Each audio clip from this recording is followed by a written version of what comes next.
Welcome to everyone again. Thanks for being here the second day. Today we have the pleasure to have Rachel Davies as a keynote. Rachel Davies is coaching product development teams at Unruly. She is the author of Agile Coaching and an invited speaker at industry events around the globe. We have the pleasure to have her here today. Thanks for coming and welcome.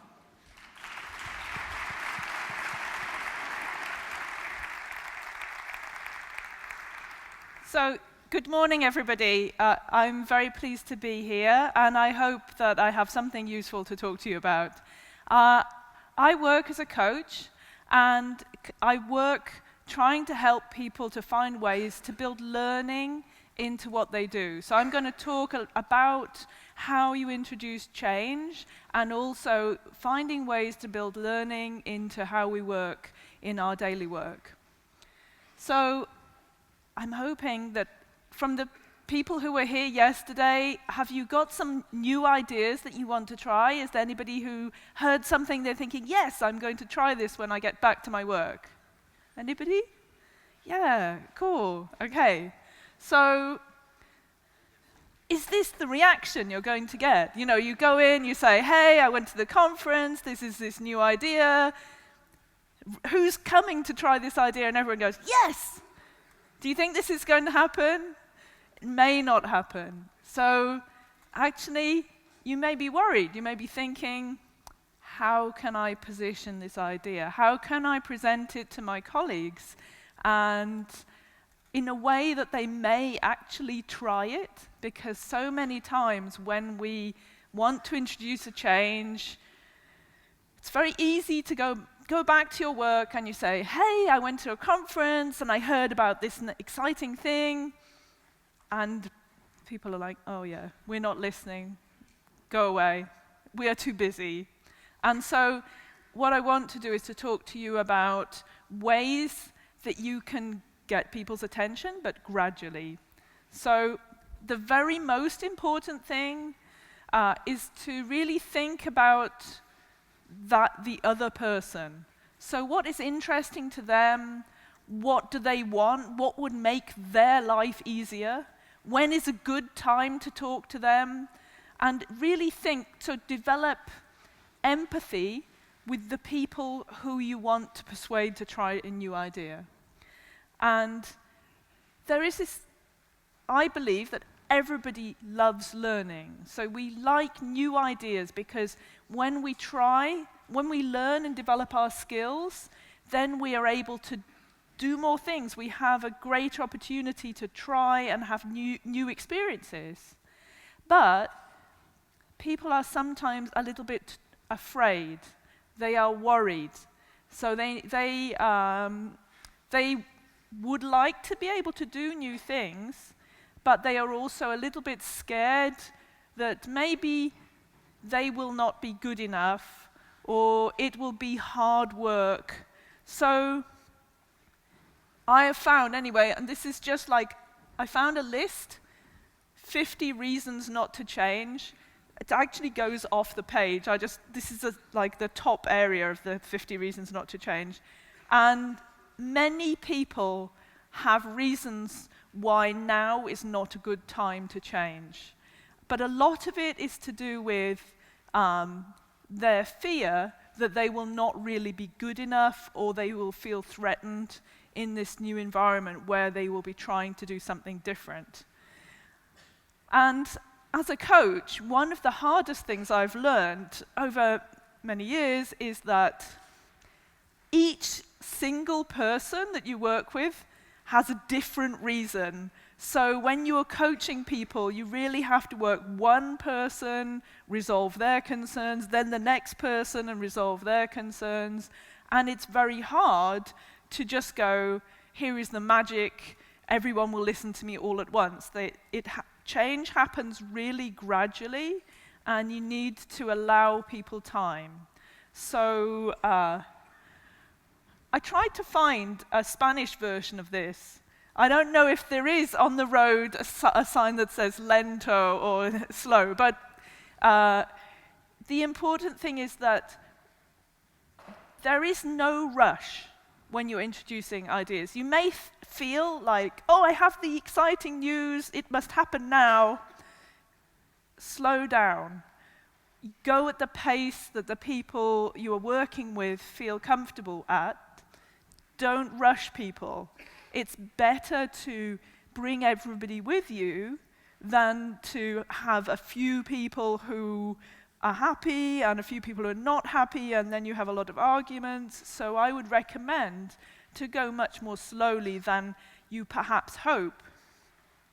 The very first thing is that when you're introducing change, you often really have no clue what you're talking about. So you hear about something in a conference and you're saying, oh yes, test-driven development, we must all be doing that.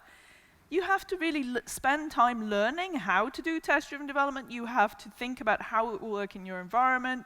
You cannot just suddenly go, buzzword, and then everybody just goes, oh yes. So really a very important part of introducing change into your organization is you will spend time yourself learning more about it so that you can actually speak with authority and knowledge and experience. Because often you will hear about an attractive idea and you don't understand all the bad parts. Because most change has good parts and bad parts. There's always some downsides, and you need to understand what the downsides are of the thing that you're talking about. So try to find some time to spend on your learning about the new technique. And then it may feel like everybody is sad and not interested in your idea. But nearly always, there is at least one other person who is willing to talk to you. And don't wait until all the other people come. Wait till just start working with the people who are interested. And this will be a good way for you to test out whether your ideas work. So when you find that people are interested, talk to them. Don't say, oh no, wait, the big change is coming. Talk to them right now. Then once you have just one person or maybe two people who are interested to try your new idea, you need to try to make more time, not just at the beginning, but ongoing. So I will talk to you in a little while more about how our teams work, the teams where I work, do things. And one of the most important aspects is that we have built time into our every day and into our week for learning. And if to allow change to happen, you have to build this time for learning in. And then the most nice part about learning is sharing. And so once you have made some small successes, share them, tell people what you've been doing, and make it easy for people to find out without having to take part. This will get more people interested. So there is a book, this is called Drive by Daniel Pink. Has anybody read this book? So a few people. Okay, all right. So it has some interesting ideas in it and that would be helpful for you to bear in mind when you're introducing new ideas into your organization. So people want a chance to improve their skills and their mastery. This is one of the parts that motivates people to do their work, is opportunities to have learning. So if you create an environment where people have opportunities to improve their skills, they will want to work there. So one of the secrets within our teams is that we have a 20% time where I work, and that means that people really like to work there. Another part, and this is something that's often lost in big change initiatives, is autonomy. People want choice. They want to be able to shape and control and have some influence in what happens to them and how they participate in things. So try to make ways of working for your teams that will allow people to have choice and will allow people to shape how it works. And then it helps to have some overarching vision of where it's going, and this will be different in each case. So I'm not going to talk too much about creating a vision. So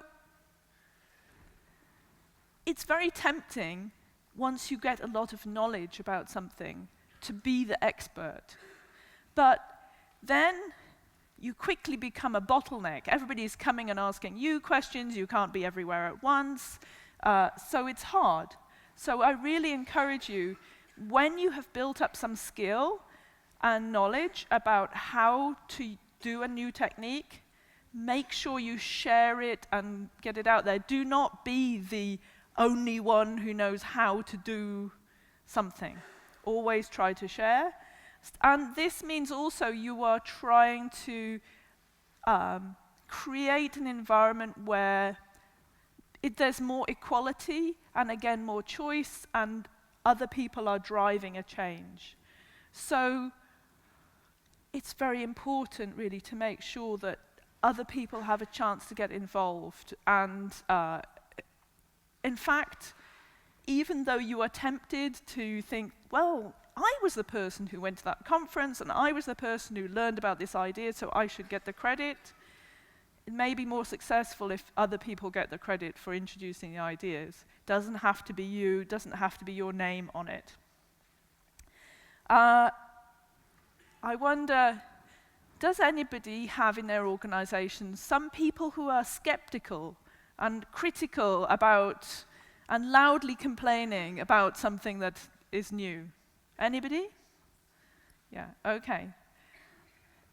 The good news is that these people are at least talking to you. They are at least thinking about your idea and giving it some consideration. Usually, you can persuade skeptics. Skeptics care. They do care to make things better, and they are just not sure that you know what you're talking about most of the time. So even though it can be annoying to have these skeptical people arguing with you and loudly complaining, you need to speak to them, you need to understand, because usually they have some good points of view, they have some useful things that you need to bear in mind. And actually, you will improve if you can realize that it's not a competition. They're not trying to shoot you down.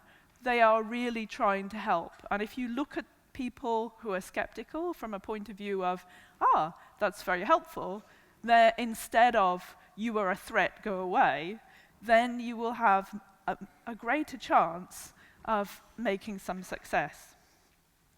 So I'm going to switch now. I've been talking very, very generally, and now I want to talk much more specifically about the place where I work. So I work in this place. This is a company called Unruly. And what you can see from the picture, you can see we have whiteboards and desks and junk lying on the cabinets. And this is two teams having a stand-up meeting. I'm presuming that many people who are at the conference have stand-up meetings, yes? Presumably you do. And I think it is the heart of how keeping an agile cycle going is to have a healthy stand-up meeting where people are listening and sharing useful things. So it's an important thing to get right, but it doesn't need to be too regimented. So I'll talk a little bit more about how we work and things that we've changed. And what I don't want to do is to say the way we work is correct and is the only way. I want to talk about some things we tried, and you might want to do something completely different, but maybe you can find some inspiration from things we do, which you can try in a different context. So this is a marketing slide. This is about our company, and we work in social video advertising. The rest of my talk is not about social video advertising, but it is relevant to how we work. Social video advertising is a very fast-paced market. Things are changing all the time in that environment, and we are building on top of services like Twitter and Facebook and YouTube, and new standards and new formats are always emerging. So we have to have an agile way of working because our environment is constantly changing. So our company does not use Scrum or Lean. It started off using extreme programming, which is perhaps more of an old-fashioned agile methodology. It has been around for a long time. I think the first book about extreme programming, or XP, was in 1999, and the people that I'm working with, some of them have been using XP since that time. The founders of our company have never used any other approach apart from extreme programming. So in a way, I'm very lucky because I'm not in a situation where I'm creating an agile transition across a big organization. We're a relatively small organization. We are 200 people in this company called Unruly, but Unruly has been acquired by News Corporation, and News Corporation is a very big organization. So we're now a small organization in a big organization, and we practice extreme programming, and extreme, it says it in the name. We are a little bit more extreme in the practices we do, and you will probably, when I talk about what we do, you'll probably go, that won't work where we work. But listen, because at least I'll try and explain how we use extreme programming. It looks on the surface like the picture of the stand-up meeting. It looks like Scrum, it looks like another form of Agile, but it is actually different at the heart. The biggest difference is that we practice continuous delivery. This means that we can deliver code every day to our live servers, and we have some unusual things about how we work. So we try to have developers in our organization who are, have you heard, and I don't know if this is kind of the term that you use in Spain, but full stack, you know full stack. So this is like, I do the user interface, I do the database, I do any part of the code. So we have people who are full stack developers, but they're also broad in that they are involved from requirements to support. So there are no other special people who do requirements and special people who do support. We do everything. So this means that any developer can deploy changes from a workstation into our live environment, and that our live environment is accessed directly. There is no chain of staging servers. The code goes directly from the workstation to the live servers, and that means we have to have an amazing amount of automated testing to make this possible, because we do not have any manual QA team doing anything. So I thought it would be useful to try and explain how we're organized. And the smiley people, they're not always smiling, by the way. This is just a false representation. I just wanted to show that what we have is we have teams who work closely together. And they have a lead who is a programmer. So all of the people who lead the teams are also programming in the teams. Then we have a bunch of people in the middle, these guys here, and they're different kinds of specialists. But what they do is they float around and they work with the different teams. So we have this idea that we have product development teams who will have the conversation from start to beginning of making a story live, and then the specialists who they can call in if they need. So, And we have different types of work that we work on. And I'm not going to spend too much time explaining this, but basically, this blue line here, we have a stream of user stories that we're implementing. But the only thing I really want to make clear in this slide is that when people ask us to do features, to add new features to the product, and we write user stories for them, this is only about 40% of the actual work that we do, and the rest of the work is actually driven from the team.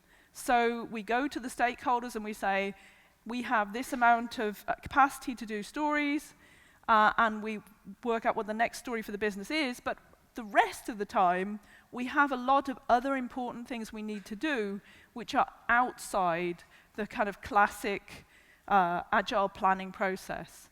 So all of the teams have a set of technical tasks to do with improving their code base, and they create those and they do those, and every day they say, oh yes, we will do some green cards today, and green cards, they are technical tasks.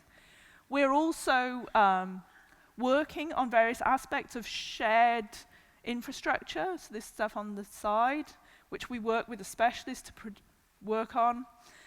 And we have this part here, 20% learning time, and I'm going to talk about that as we go through the rest of this talk. So this is a bit of a complicated thing to explain, and all I'm really trying to say is be aware that not everything we do is prioritized by the business, and that the teams prioritize more than half of their work. So this is a picture of a currency that we have at our team, and it is this currency, they're called learnings. And one of the developers made them for a joke because our CTO had been talking about learning, so he said, oh yeah, have some learnings. And so now we have these bits of paper which we give to people. Oh yeah, here's a learning. But it's not very serious. It's just a way of having fun with this learning. And now I'm going to talk to you about the different ways that we build the learning in. So I drew a whiteboard picture, and the reason I drew a whiteboard picture was I was trying to think, well, where are all the different places we can get learning from? And this is something that I hope that you could do for yourself. So at the moment, you're at a conference, and you're learning from experts, people who are coming saying, I know about this, this is how to do this. But they're also, you are meeting people from other organizations. Coming to a conference like this is a great opportunity to talk to people who are having the same challenges as you. So really use the coffee breaks and the lunch breaks and the workshops to understand what issues other people are having. Then people often feel like, oh, we don't have a budget for sending everybody to a conference, and that's fair enough, and you can't send everybody on training, and you can't buy books for everybody. But what you can do is you can learn and share within your teams. So one of the things that we do is we actually encourage people to swap with other teams. We've even swapped with other organizations to learn from those different people. And the other aspect of learning, which is highly important, but people often forget to talk about, it's this side, it's the money side. It's like learning what is the right product to build, thinking about what is working in our market, and when you are implementing things, designing them so that you can learn from what you're doing. You can also learn from what's going on in your live production environment. So we have a lot of monitoring, and we do a lot of testing in production to see what's actually going on there. So I'm going to now talk about some of these things. So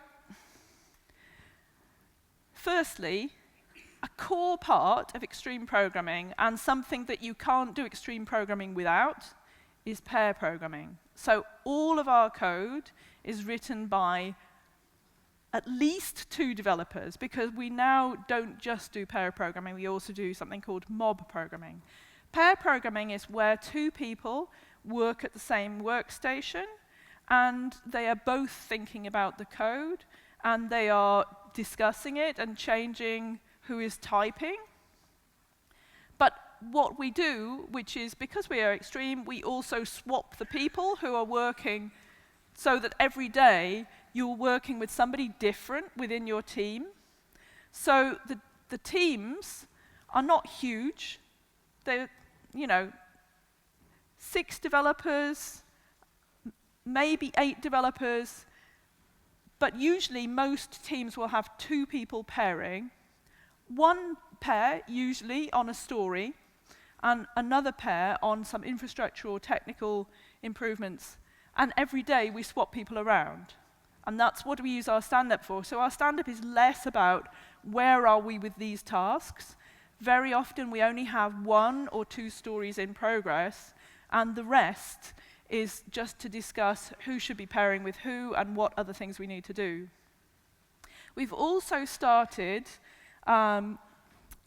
taking this technique called mob programming.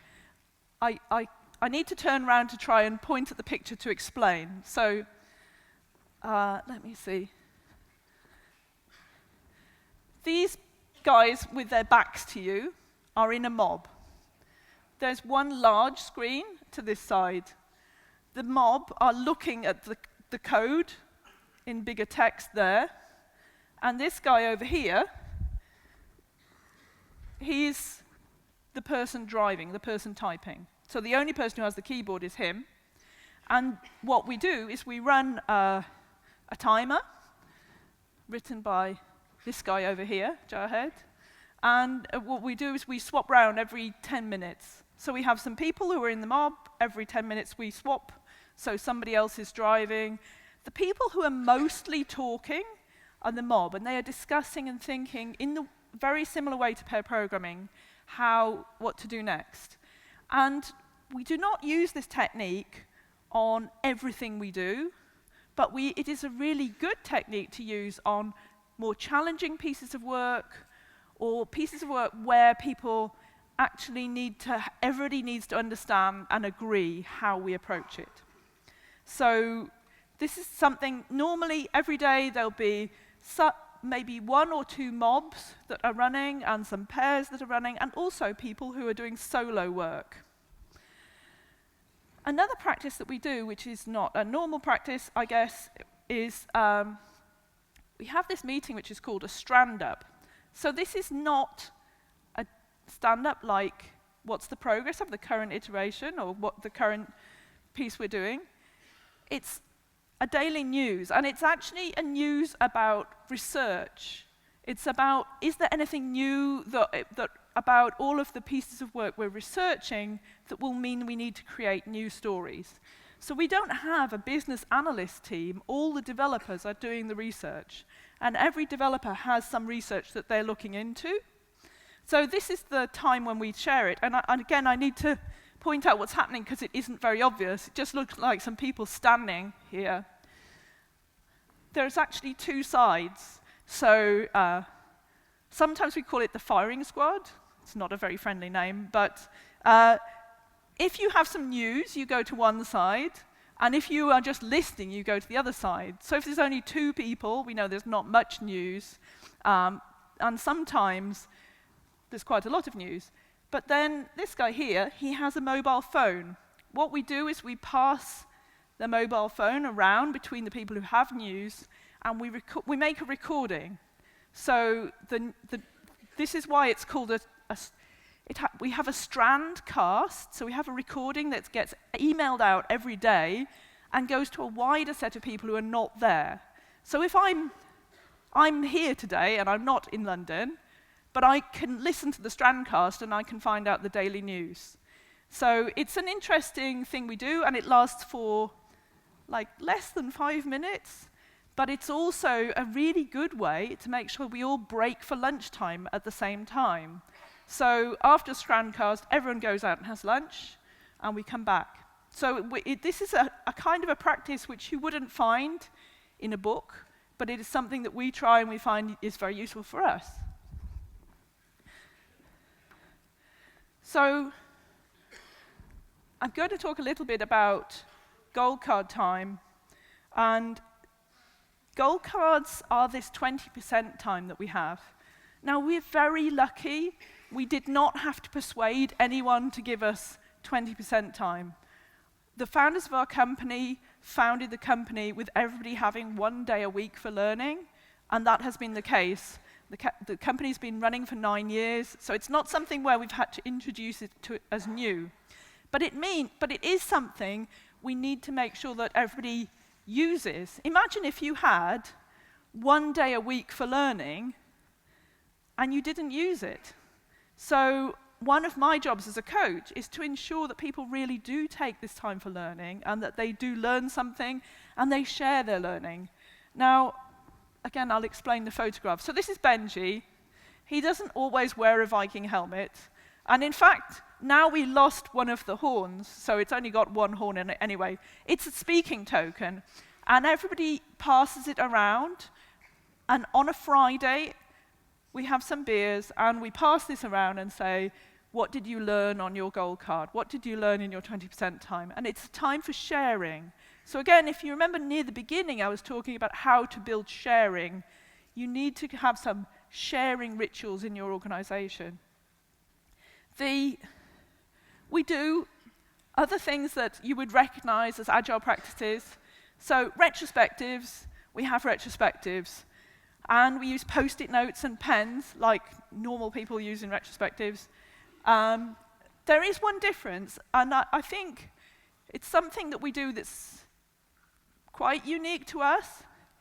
We keep a diary, like a calendar on the whiteboard, and we also have a tracking system on the whiteboard, which I'll show you at the end. And we print those off, and we use those in our retrospective. So in this retrospective here, everybody has photos of the whiteboard in front of them, including, we also have somebody in New York on this laptop, and we send her the photos as well. So everybody has these photos, and we're actually reflecting more specifically on things that happened. So it's, as I was trying to say with the different sources of learning, one big source of learning which you should all be able to do is trying to sit more with your business people. So it's very easy to get tucked away into your dark development area, but you should go out and you should try to talk to people. The whole idea of user stories being called stories is because they are a spoken part, and it is not a good idea to go away and implement something based on purely a written document. You need to have conversations. You need to understand what business problem you're solving.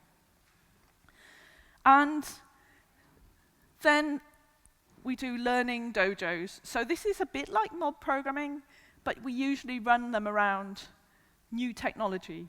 So and the last thing I'm going to talk about, before I talk about more generally how this could apply to you, is developer exchanges. So you can swap people between your teams, and you will get some learning, and we do that. So we have, normally every 3 months, I send a survey round, and I say, who would like to work in another team? Some people never want to move into another team. Other people always want to move into another team. And we try to move people around. The interesting thing is, even the people who don't want to move end up being in a different team because new people come to work with them. So it is an interesting way to learn from each other, and because we practice pair programming and mob programming, you have this very intense way of learning from each other where you are actually literally programming together, and so you're able to pick up new keyboard shortcuts, new libraries, new patterns, and things that you would not really expect to learn working in this highly collaborative environment. So we also do this with other organizations. So there are some organizations in London which also use pair programming, and we have swaps with them so that somebody will come. So this guy here, he doesn't work for our company, he works for a company down the road. And he has come to spend the week with us and work in all of our teams. And at the end of the week, he will go and give a talk about what he learned, And then we will do the same. We will go and work in his company and work with his teams, and then we will share our learning as well. So again, this is another mobbing environment. So these guys are in the mob, and this guy, who doesn't work for our company, is working on our production code. So it is possible to create learning in the community.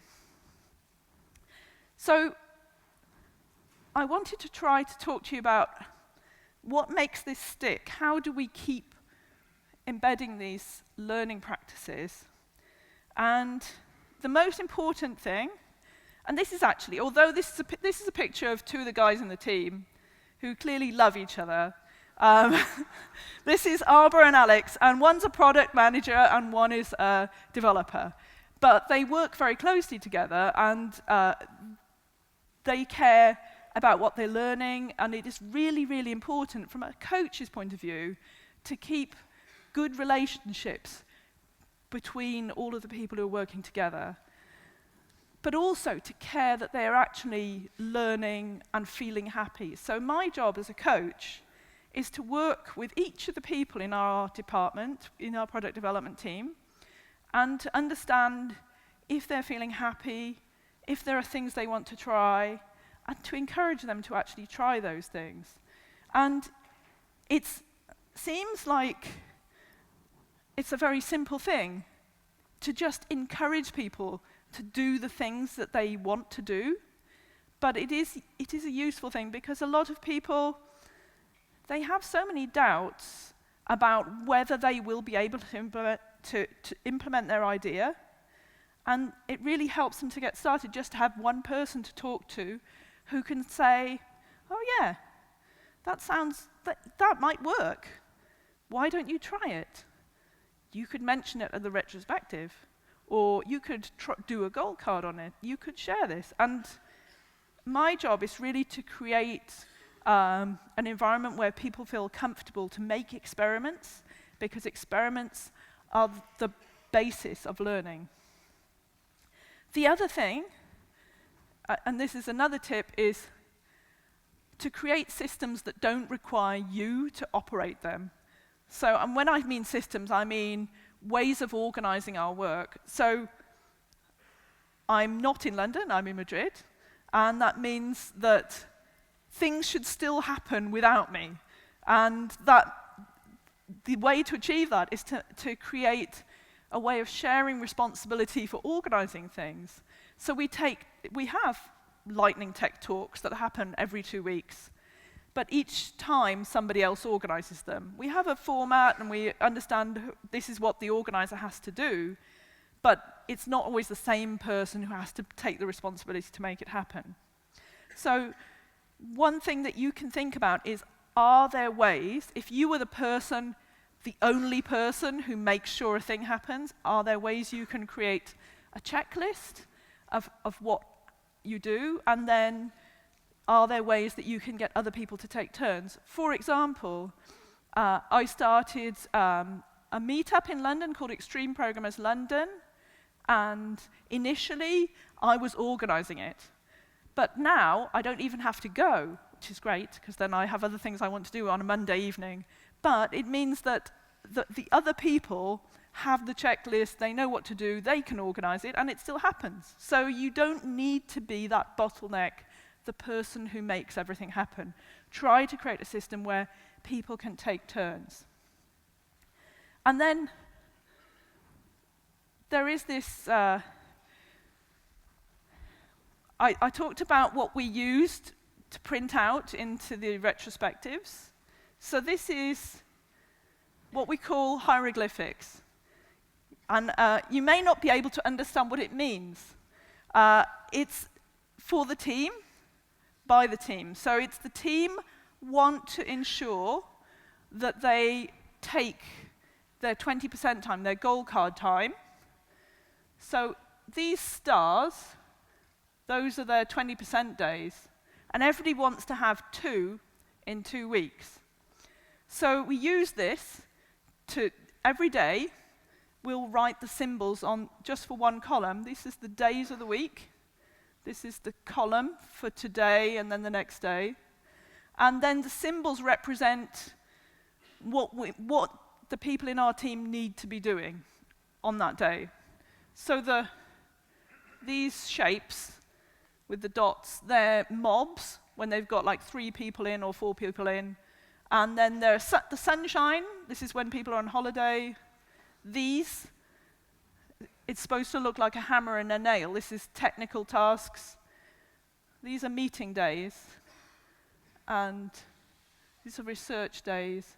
But it's a very simple mechanism for the team to understand, are they spending their time on the right things?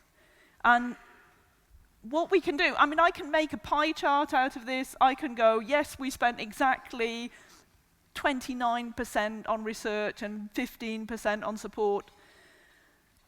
But at the same time, it's very low tech. It's very simple to create. So what I'm trying to say is that you can make very simple mechanisms that can help your team focus on the things that you want to focus on. And this is one of the things we do to build learning into our work daily week. So we can then make sure that everybody does take 1 day a week for learning. So I'm nearly at the end of my time now, so I want to make sure that you have something to take home with you. So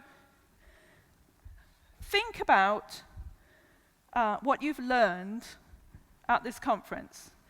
And I would really recommend that you consider giving a talk when you go back to your work. Prepare a presentation. Try to summarize all of the talks that you attended and the things that you learn from them. Write a blog post, or maybe you'll find that you have 3 or 4 blog posts you want to write as a result of this.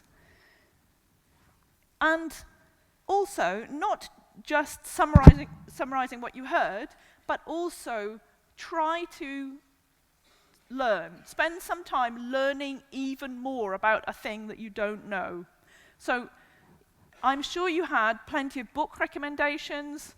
Buy some of those books. But even more, read the books and actually then try out some of the ideas.